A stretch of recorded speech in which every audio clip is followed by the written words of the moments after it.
Hola, ¿qué tal? ¿Cómo se encuentran? Yo espero que muy bien. Sean bienvenidos a otro episodio más del podcast Estudio Complexos. En nuestro episodio número 6 estaremos comentando información referente a un arquitecto pues que ha adquirido mucha fama a nivel internacional. Estamos hablando del arquitecto Norman Foster. Vamos a hablar un poco acerca de su vida, de sus influencias, de cómo hace arquitectura. Y pues a ver, también por ahí tenemos algunos datos interesantes que nos competen a nosotros como mexicanos. Así que acompáñennos. Mi nombre es Jimena y me encuentro con mi queridísimo y estimadísimo Carlos. Hola, ¿qué tal a todos? Sean bienvenidos a este nuevo episodio. Sí vamos a abordar el tema del arquitecto Norman Foster. Creo yo en lo particular que actualmente es el arquitecto eh, pues más top, podríamos decirlo así, que existe a nivel mundial. Digo, la verdad es que no es de a gratis, o sea, la obra que ha tenido ha hecho prácticamente de todo y honestamente siento que sí le ha trabajado para lograrlo. Y eso también es bastante interesante. Tiene bastantes también detalles en cuestión de su vida personal que, que podríamos decirlo hasta cierto punto, sí es un personaje que podemos decir que es un ejemplo también en ese aspecto. Pero también no vamos a abordar mucho de eso, vamos a enfocarnos un poquito más a la cuestión de pues, los proyectos en sí que ha realizado y pues, en sí su trayectoria en general.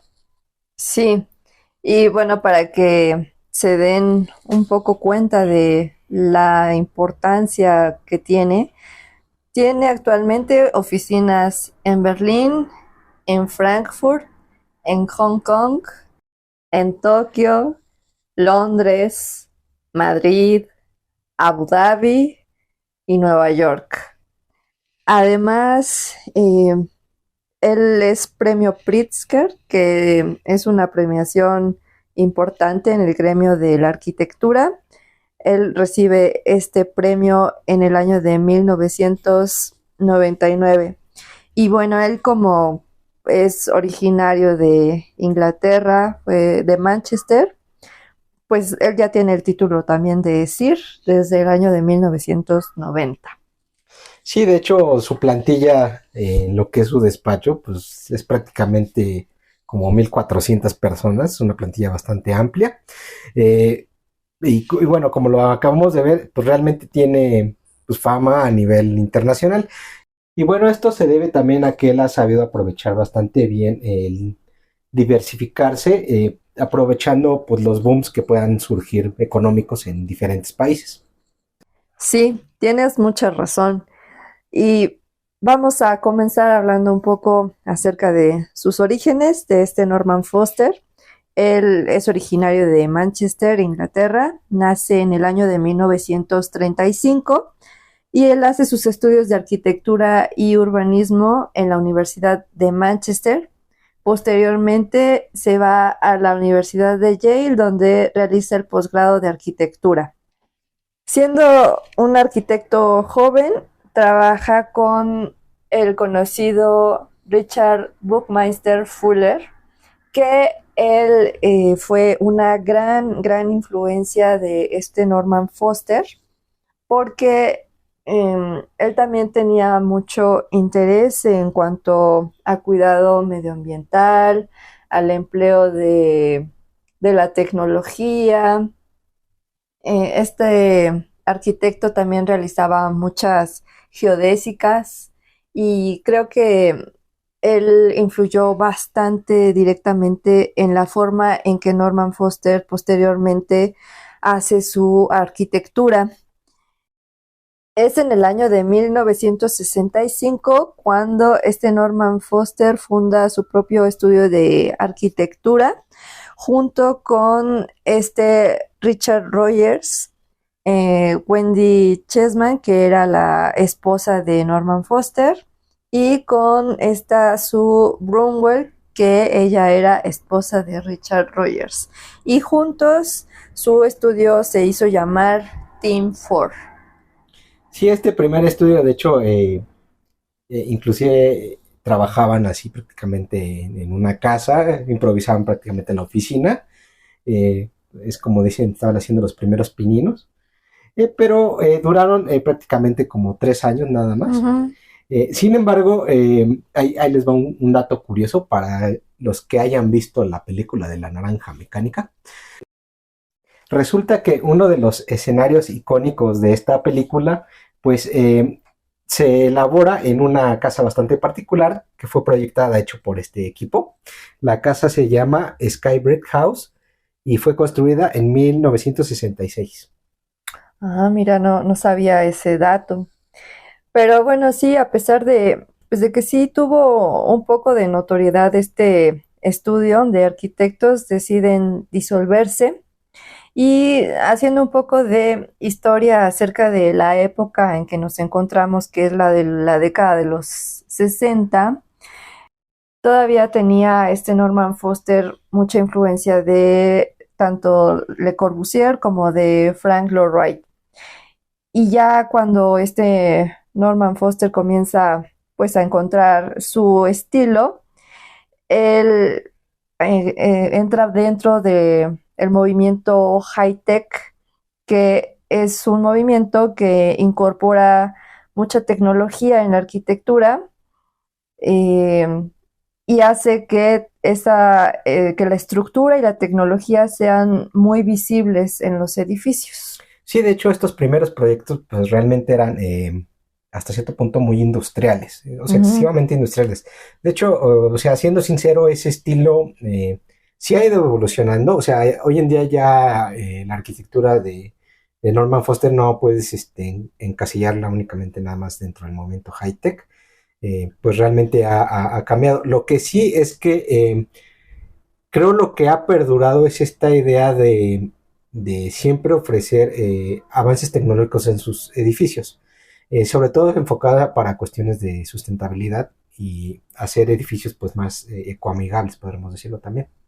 Sí, muchos de sus edificios se caracterizan por tener ahorro de empleo de energía, porque los diseña también de forma en que sus edificios tienen ventilación natural, se apoya también de terrazas verdes o vegetación para que igual contribuyan a ventilar todas las áreas de los edificios, emplea también tecnología para la captación de agua pluvial, pues para reutilizarla, que es bastante importante en nuestros días. Sí, también tiene mucho cuidado también en la cuestión de los materiales que utiliza. eh, bueno, que sean eficientes, que sean duraderos. De hecho, o sea, siendo sincero, creo que cualquier proyecto de Norman Foster, pues realmente podríamos decirlo que son proyectos costosos en términos generales. Pero la verdad es que realmente pienso que vale la pena porque están bastante cuidados, sobre todo para que sean edificios eficientes y perdurables.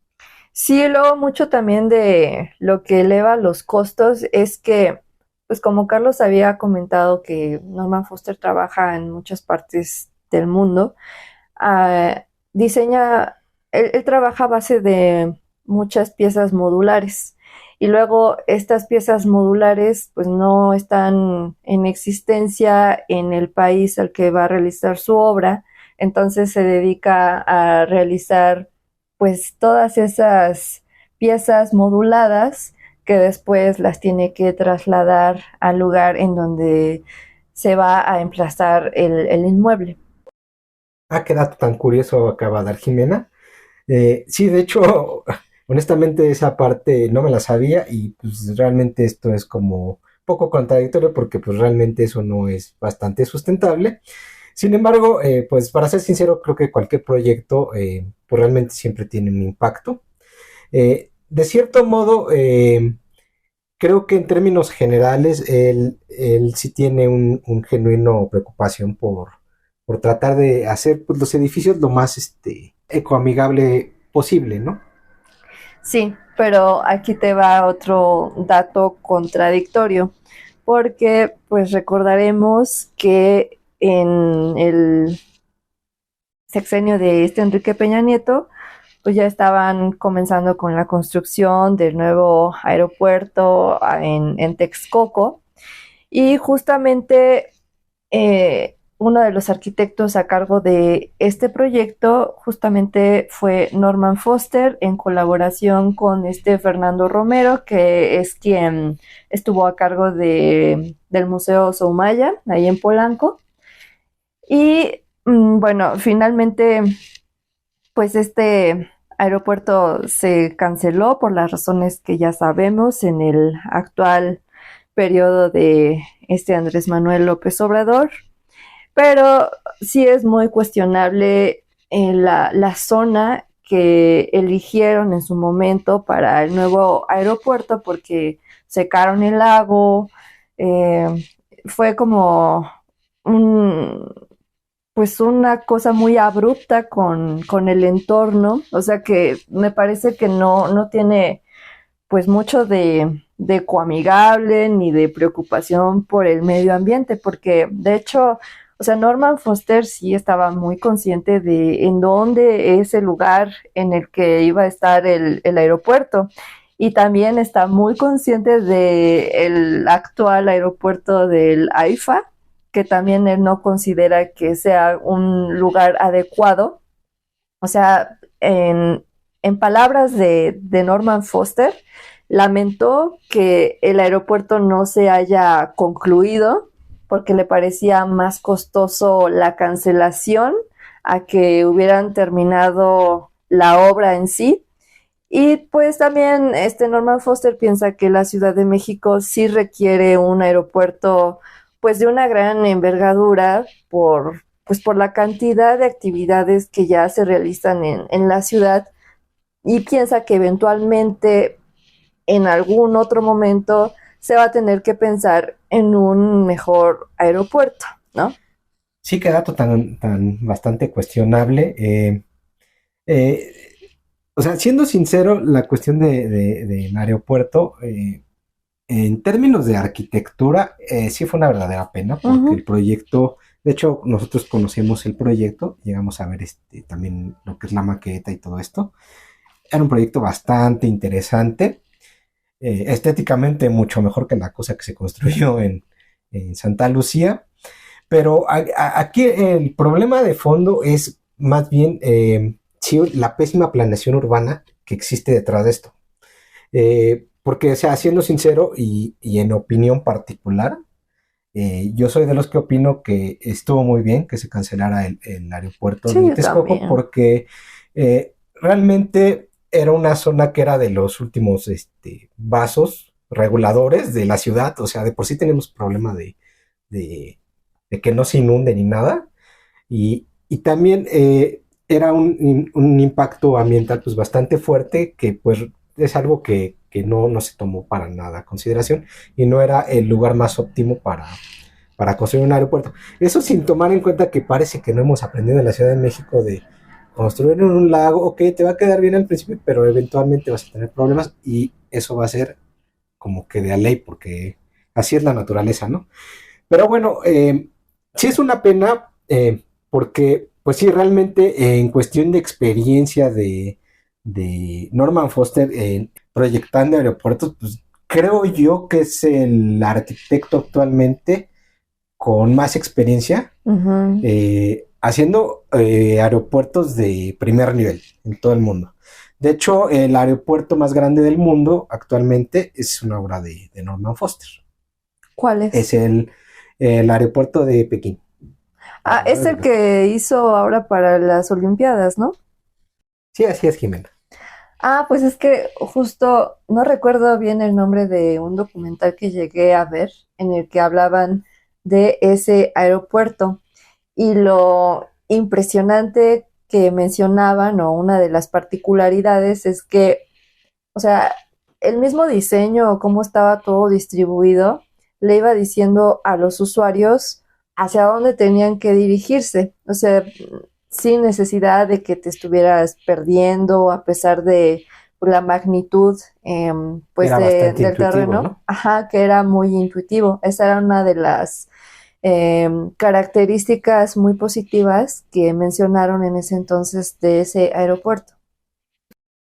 Sí, así es, Jimena. Bueno, pues sí, realmente es una pena toda la cuestión que tiene que ver con el aeropuerto de la Ciudad de México, pero bueno, cambiando ya a otros temas, eh, en sí, Norman Foster tiene proyectos muy diversos, de hecho también tiene proyectos de carácter ingenieril, como lo que es el viaducto Milao, Mm. que aquí lo que es interesante de este viaducto es que Norman Foster buscaba mucho la cuestión estética en el puente, que realmente es un trazado de un puente.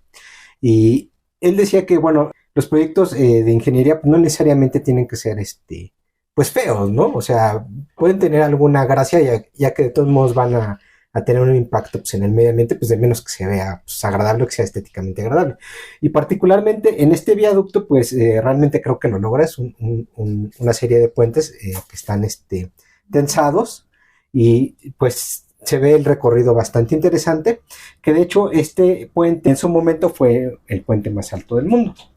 Pero bueno, eso hablando un poco de la cuestión de cómo diversificaba sus proyectos. A mí en lo particular, uno de los proyectos que me parece más interesantes de Norman Foster es la cúpula del Reichstag. Me Ujú. parece que está bastante bien logrado, sobre todo por el problema que existía de qué vas a construir en este lugar después de la historia que tiene pues este edificio, ¿no? Para poner un poco el contexto, el Reichstag era el edificio de donde se centraba prácticamente todo el poder en Alemania, particularmente en su momento el poder nazi. Mm. Obviamente, cuando resurge Alemania, ya siendo una república democrática, pues no quiere presentar eso, ¿no? O sea, quiere cambiar también su imagen y deciden hacer un concurso para hacer la remodelación del Reichstag en general. Pues sí, Norman Foster participa, también otro de los arquitectos que participó fue Santiago Calatrava, que de hecho, como dato curioso, creo que terminó peleado también con Alemania y según él también ya nunca va a construir ahí. En Calatrava se pelea con medio mundo. Pero bueno, regresando con Norman Foster, su proyecto originalmente era un poco más ambicioso, tenía la idea de cubrir prácticamente el Reichstag con una especie como de estructura ligera. Sin embargo, le dijeron que bueno, era pues, bastante costoso y que si puede hacer algo pues, más sencillo. Y lo que logra, de cualquier forma me parece bastante interesante, fue la construcción de una cúpula de cristal en lo que es el Reichstag. Y lo interesante de esto es que sí tiene una cuestión simbólica, porque la idea es que tú transites esta cúpula hasta llegar hasta la parte más alta, teniendo siempre de vista la parte baja del edificio, que es donde se encuentra, pues no sé cómo lo llaman allá, pero sería como el equivalente a la Cámara de Diputados aquí. Ujú. Y tenían la idea clara de que aquí el simbolismo se encuentra en que los que están legislando o los que están gobernando abajo tengan siempre claro que arriba de ellos siempre está el pueblo. Y eso es simbólicamente me pareció bastante interesante y bien logrado. Sí, y ojalá que realmente estén llevando a cabo esa filosofía. Y no solamente allá en Alemania, sino en todos lados. Eso sería lo ideal. Lo ideal. Sí, otro aspecto también interesante de esta remodelación es que en su momento, bueno, el Reichstag fue sumamente dañado y tenía grafitis y pues, Marcas de balas. marcas de batalla, ¿no? De lo que fue la Segunda Guerra Mundial. Y de hecho Norman Foster fue partidario de dejar esas como señales, porque decían que a final de cuentas era parte de la historia, ¿no? Que se tenía que contar y ciertas partes pues, las terminó respetando tal cual, ¿no? También es, digamos, cierto trabajo ahí de restauración. Sí, digo, me parece pues muy acertada esa cuestión, porque al final de cuentas, pues los edificios también son testigos de la historia y de alguna manera te cuentan cosas, ¿no? Que pasaron. Así es, y como decía el célebre mexicano Octavio Paz, la arquitectura es el testigo insobornable de la historia, porque no se puede hablar de un gran edificio sin reconocer en él el testigo de una época, su cultura, su sociedad y sus intenciones. Sí, me parece una frase muy, muy, muy adecuada. Va muy de la mano con la temática de la restauración que hizo este Norman Foster. Otro proyecto que me parecía realmente interesante también fue la remodelación del British Museum, que en sí pues lo que hizo fue colocar una cubierta con una geometría pues, bastante interesante. Por último, Norman Foster también ha proyectado diversos edificios o rascacielos. Por ejemplo, encontramos la Torre Hearst en Nueva York o The Gherkin en Londres, que es comúnmente conocido como el Pepinillo, por su curiosa forma. Sí, de hecho, más bien este ha sido como una forma en que la población bautizó al edificio, porque la torre en sí se llama Swiss Re y esta torre tiene como particularidad que tiene 180 metros de altura y, o sea, pues es como un pepinillo o como un pepino, o sea, en su base el diámetro pues es grueso y conforme va subiendo de nivel se va haciendo más esbelto. Esta torre fue del año 2004 y pues es una torre bastante moderna de la época actual, al menos pues en Londres. Sí, de hecho podemos utilizar este edificio como referente para ver cómo ha evolucionado la estética de Norman Foster, sobre todo si lo comparamos con uno de sus primeros rascacielos, que fue el edificio Hong Kong and Shanghai Banking Corporation. En este edificio se nota claramente la estética high-tech y pues sí se ve un edificio más industrial, más tosco, que de hecho si lo comparas con el edificio de Gherkin, pues realmente inclusive podríamos pensar hasta que son edificios de diferente autor, porque son estéticas sumamente diferentes, ¿no? Sí, pues de hecho eso más que nada muestra como el reflejo de la evolución que ha tenido este Norman Foster a través de su ejercicio como arquitecto. Y, o sea, yo sí celebro que pues sus edificios ya sean como más útiles en el sentido de lo high tech, porque, o sea, los primeros sí eran más toscos, por decirlo así, aunque nunca se han visto mal, o sea, en general su arquitectura creo que se caracteriza por ser muy estética, es muy limpia a la vista, tiene buen diseño, aunque, o sea, particularmente, aunque sí me gustan muchas de estas cosas, sí siento que es una arquitectura con escenarios, por decirlo así, para los usuarios muy fríos. Yo no soy tan partidaria de ese tipo de arquitectura, pero no dejo de reconocer que lo que hace, pues lo hace bien. Sí, de hecho, Jimena, realmente la arquitectura de Norman Foster, a mí en lo particular me parece sumamente interesante y comparto también tu punto de vista. Realmente puedo decir que no todo lo de la obra en sí me gusta al 100%, pero sí reconozco que prácticamente todos sus edificios, de menos algún detalle interesante o algo que dices, eso está genial. Siempre lo encuentras. Y eso es, creo, el gran plus de este arquitecto y creo que por eso, bueno, está en la posición en la que está, ¿no? Así es. Me parece que de momento hemos concluido con el episodio. Esperamos que les haya sido interesante y los esperamos en nuestro siguiente episodio del próximo martes a la misma hora por el mismo canal. Les recuerdo que nosotros estamos en distintos medios, por YouTube, por distintas redes sociales que están en la descripción del episodio y visiten nuestra página para que nos conozcan un poco más, que es www.estudiocomplexus.com. Espero que se encuentren bien, cuídense mucho y nos vemos. Hasta luego. Bye.